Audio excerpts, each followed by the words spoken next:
The legend of the crystal dragon. Long ago, in a land far away, there lived a mighty dragon named Zephyr. He was the guardian of the crystal mountain, where a powerful crystal shone with all the colors of the rainbow. The crystal was the source of magic and life in the land, and Zephyr protected it from anyone who wanted to misuse it. One day, a wicked wizard named Malakar came to the crystal mountain, seeking to steal the crystal and use its power for his evil plans. He had a large army of orcs, goblins, and trolls, and he attacked Zephyr with dark spells and weapons. Zephyr fought bravely, but he was outnumbered and wounded. He managed to escape into a hidden cave, where he hid the crystal and sealed the entrance with his fire breath. Malakar was furious that he could not find the crystal, and he swore to destroy Zephyr and the land. He ordered his minions to search every inch of the mountain, and to burn and plunder the nearby villages.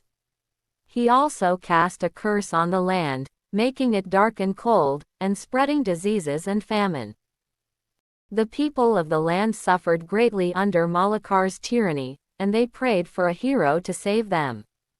Their prayers were answered by a young boy named Leo, who lived in a small village at the foot of the mountain. Leo was an orphan, who had lost his parents to Malakar's raids.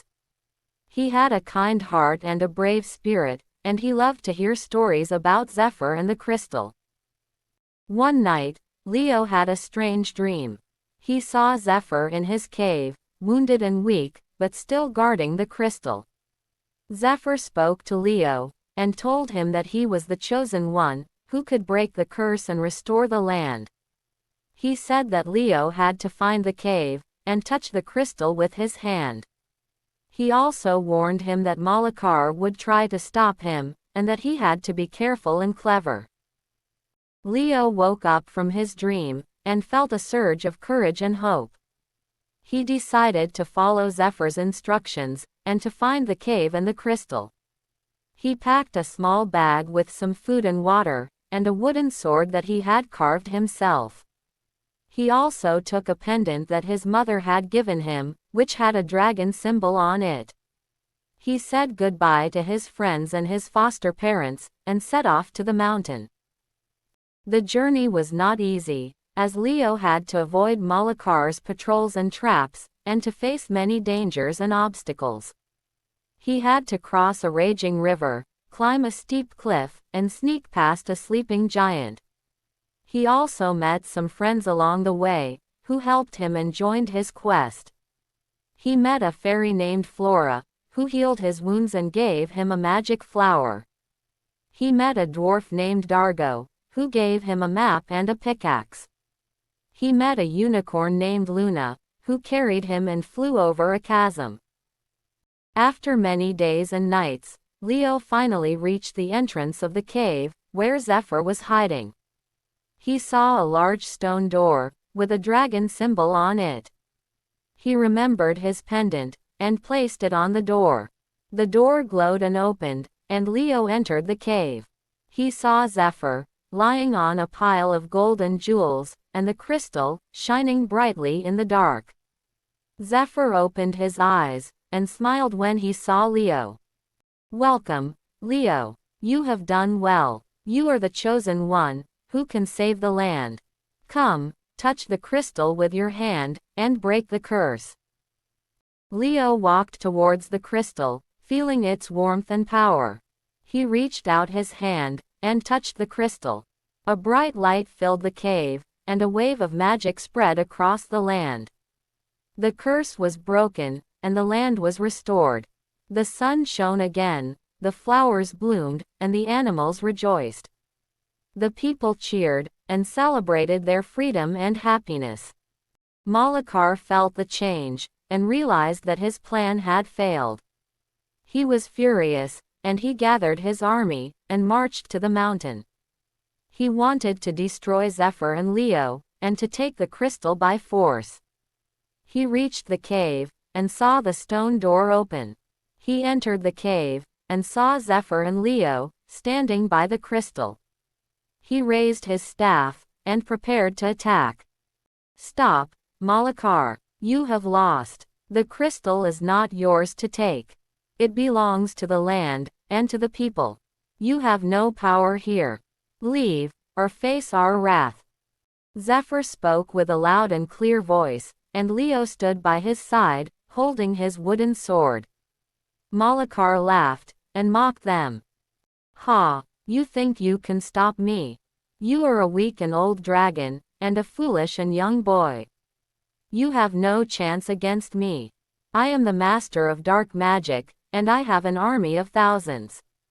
You are alone, and doomed. Surrender, or die.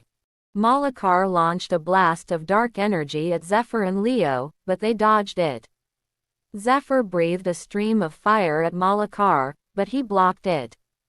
Leo swung his sword at Malakar, but he parried it. The battle began, and it was fierce and fierce. Zephyr and Leo fought with courage and skill, and Malakar fought with rage and hate. The cave shook, and the crystal glowed. The battle lasted for a long time, and both sides suffered many wounds and losses. Malakar's army was reduced to ashes, and Zephyr's wings were torn. Leo's sword was broken, and Malakar's staff was cracked. They were all exhausted, and near the end, Malakar made one last attempt, and threw his staff at the crystal, hoping to shatter it. Zephyr saw this, and flew in front of the crystal, shielding it with his body. The staff hit Zephyr, and exploded, creating a huge blast. Zephyr roared in pain, and fell to the ground. Leo cried out in horror, and ran to Zephyr's side. Zephyr, Zephyr, are you okay? Please, don't die. You are my friend, and my hero. You saved me, and the land. You are the best dragon ever. Please, stay with me. Leo hugged Zephyr, and tears streamed down his face. Zephyr opened his eyes, and smiled weakly at Leo. Leo, don't cry. I'm okay. I'm happy. I did my duty. I protected the crystal. I saved the land. I'm proud of you. You are the chosen one. You are brave and kind. You are the best boy ever. You are my friend. Zephyr closed his eyes, and his breathing stopped. Leo felt his heart break, and he sobbed. He buried his face in Zephyr's fur, and whispered, "Thank you, Zephyr. Thank you for everything. I love you. Goodbye." The crystal sensed Leo's sorrow, and Zephyr's sacrifice. It felt their love, and their bond. It decided to do something that had never been done before. It used its magic, and its power. It gave Zephyr a new life, and a new form. It turned him into a human boy, who looked like Leo. It gave him a new name, a name that Leo had given him. It gave him a new destiny, a destiny that Leo had shared with him. It gave him a new family, a family that Leo had offered him. It gave him a new home, a home that Leo had invited him. It gave him a new adventure, an adventure that Leo had dreamed of. It gave him a new story, a story that Leo had written for him. The crystal glowed, and a light enveloped Zephyr. Leo felt a warmth, and a pulse. He lifted his head, and saw Zephyr.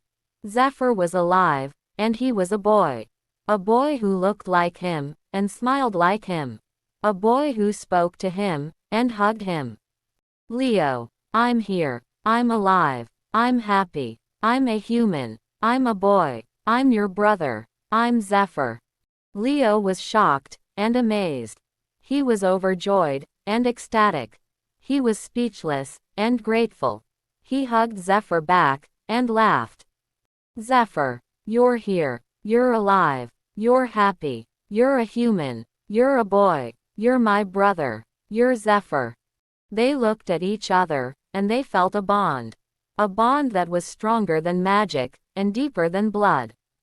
A bond that was forged by friendship, and sealed by love. A bond that was eternal, and unbreakable. A bond that was theirs, and only theirs. They looked at the crystal, and they felt a gratitude. A gratitude that was sincere and humble. A gratitude that was expressed by words and actions. A gratitude that was shown by respect and care. A gratitude that was felt by the crystal and returned by the crystal. They looked at the cave, and they felt a curiosity. A curiosity that was natural and innocent. A curiosity that was fueled by wonder and imagination. A curiosity that was satisfied by exploration and discovery. A curiosity